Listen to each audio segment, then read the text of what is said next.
तुम एक पुण्य आत्मा हो। तुम सत्य के पथ पर आगे बढ़ रहे हो।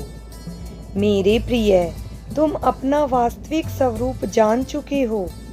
इसी कारण से तुम्हारे साथ यह होना प्रारंभ हो गया।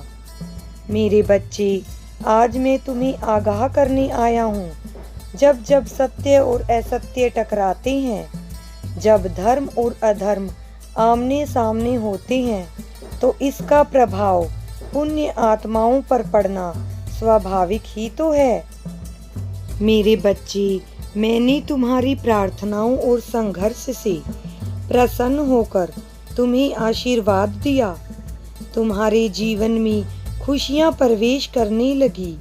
उसी समय अधर्म रूपी कलयुग तुम्हारे समक्ष खड़ा हो गया, क्योंकि वह उन सभी के सामने शत्रु बनकर खड़ा हो जाता है जो सत्य के साथ चलते हैं, जो परमपिता परमेश्वर का हाथ थाम लेते हैं। उनके सामने कलयुग रूपी शत्रु खड़ा हो जाता है, जो बार बार उनकी खुशियों पर दृष्टि लगाता है, जो बार बार तुम्हारे समक्ष संकट उत्पन्न करता है। मेरे बच्चे, तुम यह अनुभव कर रहे होंगे। जैसे ही तुम्हारे पास एक खुशी आती है, वैसे ही एक संकट अपने आप ही खड़ा हो जाता है। मेरे बच्चे, तुम इससे घबराना मत। तुमने स्वयं अनुभव किया होगा कि जिस प्रकार यह संकट आता है, उसी प्रकार तुम्हारी प्रार्थना से यह टल भी जाता है, क्योंकि तुम्हारी रक्षा तो मैं स्वयं करता हूँ। कलयुग रूपी राक्षस तुम्हें बार बार भटकाने का प्रयत्न करेगा।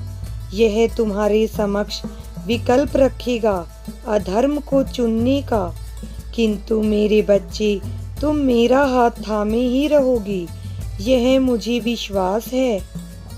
तुम्हारी प्रार्थना में इतनी शक्ति है कि वह तुम्हारे समक्ष नहीं टिक सकता, क्योंकि अधर्म कितना ही अधिक क्यों ना हो, धर्म की एक बूंद उसे पराजित करने के लिए काफी होती है। मेरे बच्चे, क्या तुम मुझे आज एक वचन दोगे? तुम किसी भी परिस्थिति में अधर्म को नहीं चुनोगे। जब भी तुम्हारे सामने कोई संकट आए, समझ लेना वह एक अदृश्य शत्रु है। उसी समय अपनी प्रार्थना की गति अधिक बढ़ा देना। अपने प्रियजनों को यह विश्वास दिलाना कि मैं उनके साथ खड़ा हूँ, हर परिस्थिति में सुरक्षित है। ऐसा करते ही वह शत्रु अपने आप ही पराजित हो जाएगा।